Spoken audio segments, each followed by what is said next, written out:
Baik, selamat pagi semuanya. Kali ini kita akan ngobrolin tentang pengujian perangkat lunak ya, yang dilakukan oleh software tester.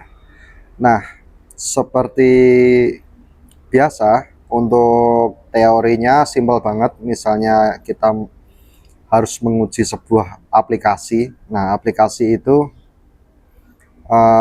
ketika selesai diimplementasi atau selesai di production, itu akan dilakukan pengujian ya.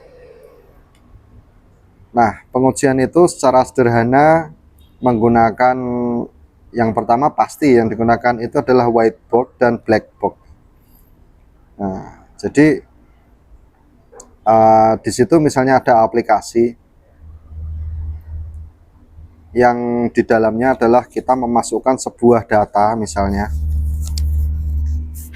memasukkan sebuah data dan di situ ada form-formnya. Nah, di situ kita mencoba memasukkan karakter yang sesuai dan yang tidak sesuai. Jadi kalau black box itu kita tidak tahu dalamannya itu triggernya sampai mana, terus pencegahannya, tindakan preventifnya tuh bagaimana sistemnya. Nah, di situ kita akan menguji, misalnya ada kolom nomor handphone, tapi kita isi dengan huruf gitu. Jadi harusnya kan tidak bisa nih. Tapi itu masuk atau enggak, kalau masuk pasti didokumentasi bahwa ini masih belum tepat gitu ya. Terus ada form isian yang harusnya huruf tapi masih bisa angka. Terus ada form isian yang biaya atau total, misalnya yang rupiah gitu diisi dengan satu angka gitu, misalnya diisi 1 atau diisi 5 gitu doang, itu masih bisa, padahal itu kan nggak mungkin gitu. Jadi ada aplikasi-aplikasi yang dimana bagian-bagian form tertentu akan diuji, dan juga tombol-tombol harus menampilkan, setelah diklik harus menampilkan halaman yang sesuai dengan di request oleh usernya. Nah, untuk urutannya yang sesuai teori ya, itu ada yang pertama adalah diuji unit testnya. Nah, unit test itu adalah bagian yang kecil-kecil atau subbagian dari sebuah sistem, sebuah softwarenya.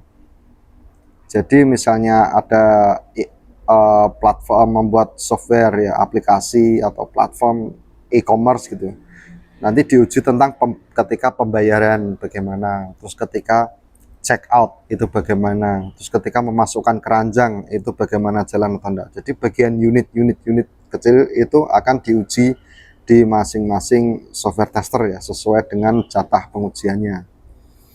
Tentu harus dilengkapi dengan dokumentasi baik berhasil atau tidak berhasil. Setelah unit testing itu kita akan menguji lagi tentang integration testing. Integration testing itu misalnya subbagian ini itu benar enggak dia terintegrasi dengan sistem yang lain. Jadi misalnya melihat di e-commerce ya, melihat barang kita itu sampai mana sih gitu. Nah, di situ ketika klik tombol lacak gitu ya di e-commerce kita, biasanya ya kita klik tombol lacak itu halamannya itu tampilannya itu seperti peta gitu. Terus urutan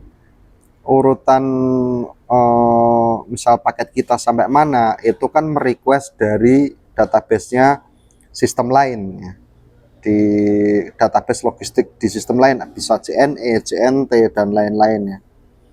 Itu dia merequest langsung mengembalikan statusnya, lalu ditampilkan di sistem itu. Beneran enggak statusnya itu keluar, beneran enggak requestnya itu sampai ke endpoint di aplikasi logistik yang sebenarnya gitu. Jadi integration system seperti itu. Lalu setelah itu ada sistem testing. Nah, sistem testing ini memang dari semua function itu harus jalan, semua proses bisnisnya benar dan sudah melewati banyak testing unit tadi dan integration tadi, maka sistem testing dilakukan. Jadi semua skenario itu diujikan di sistem itu. Ya, jadi satu blok aplikasi misalnya satu Shopee gitu misalnya itu akan diuji. Tapi karena sistemnya terlalu besar ya mungkin pengujiannya itu di per fitur gitu. Misalnya fitur top up gitu itu akan diuji. Terus fitur check out itu memang prosesnya dari awal sampai akhir akan diuji ya. Jadi sistem setting itu pengujian di unit testing dan integration testing tapi secara lengkap ya, lebih besar lagi. Nah, itu adalah sistem testing dan juga setelah itu ada step lagi yaitu user testing ya. User testing atau boleh dikatakan di dalamnya juga user experience juga. Nah, user testing itu adalah yang menguji bukan software tester atau orang development ya, atau orang DevOps apalagi gitu ya, enggak ya.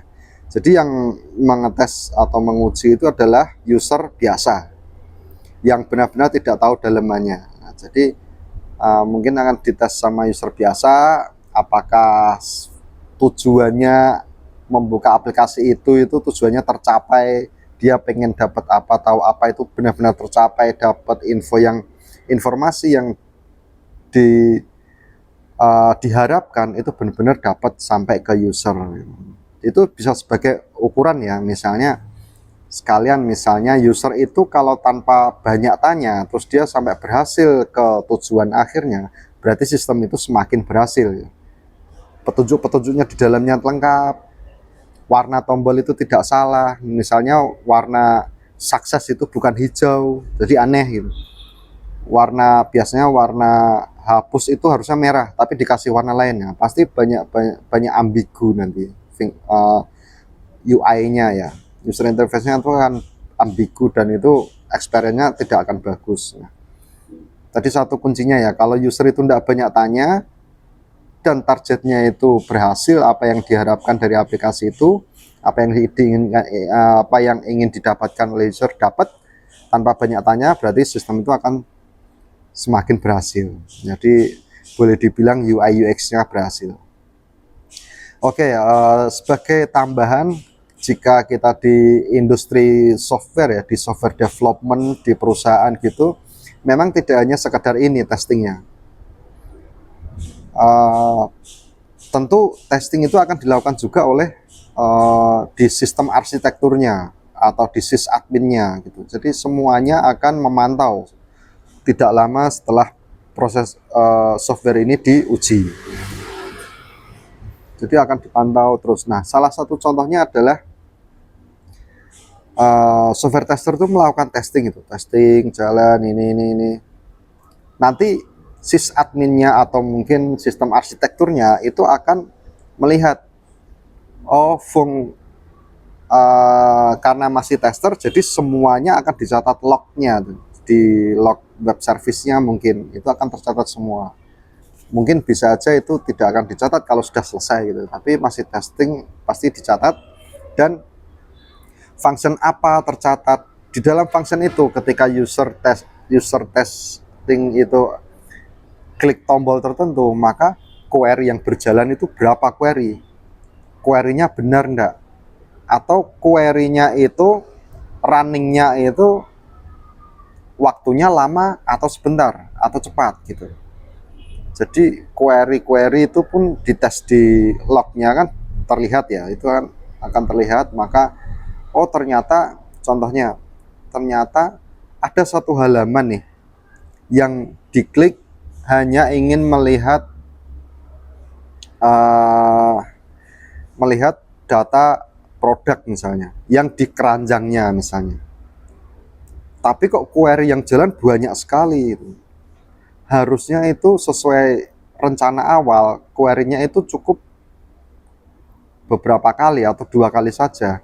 Ini masih terkena namanya itu adalah query N+1 kalau nggak salah. Ya, query N+1.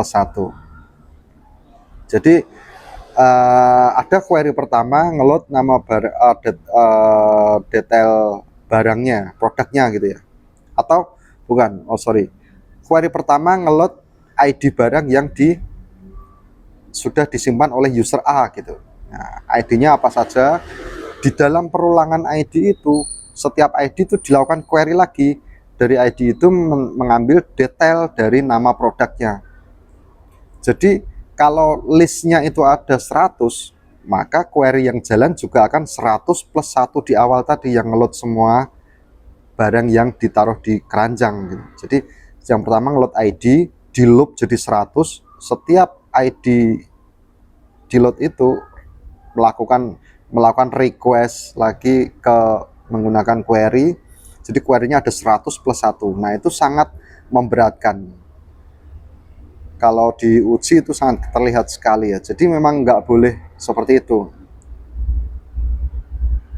Nah, salah satu caranya adalah untuk mengurangi akses ke database. Karena cepat atau lambat itu bisa dipengaruhi oleh request database. Cara kita merequestnya gimana, banyaknya yang kita request itu seberapa, itu pengaruh sama cepat endaknya page itu berhasil dibuka. Nah, untuk menguranginya itu adalah kita bisa menggunakan dua query. Query pertama adalah meload ID barang yang sudah disimpan di keranjang di user A. Nah, ID itu bukan di looping ditampilkan, tapi ID itu disimpan sebagai deret ID. Dari deret ID itu maka lakukan query kedua, yaitu query mengambil detail produknya menggunakan inlist ID ya. Menggunakan ID inlist gitu. Jadi where ID-nya itu dalam koma gitu, bla bla bla bla bla bla bla bla bla gitu. Nah, setelah dapat hasilnya itu tersimpan di array, maka array itulah baru yang ditampilkan gitu. Jadi query yang berjalan itu hanya dua, bukan query n+1 ya. Mungkin itu saja dulu untuk obrolan tentang pengujian perangkat lunak. Oh iya, dengan catatan tambahan itu tadi untuk query n+1 itu biasanya muncul di bagian tes masuk di sebuah perusahaan software developer. Itu biasanya akan dites di situ. Bagaimana solusi untuk menangani query n+1, biasanya ditanya begitu. Jadi kalian harus bisa menjawabnya nanti. Untuk tips selanjutnya, sampai ketemu di video selanjutnya. Terima kasih.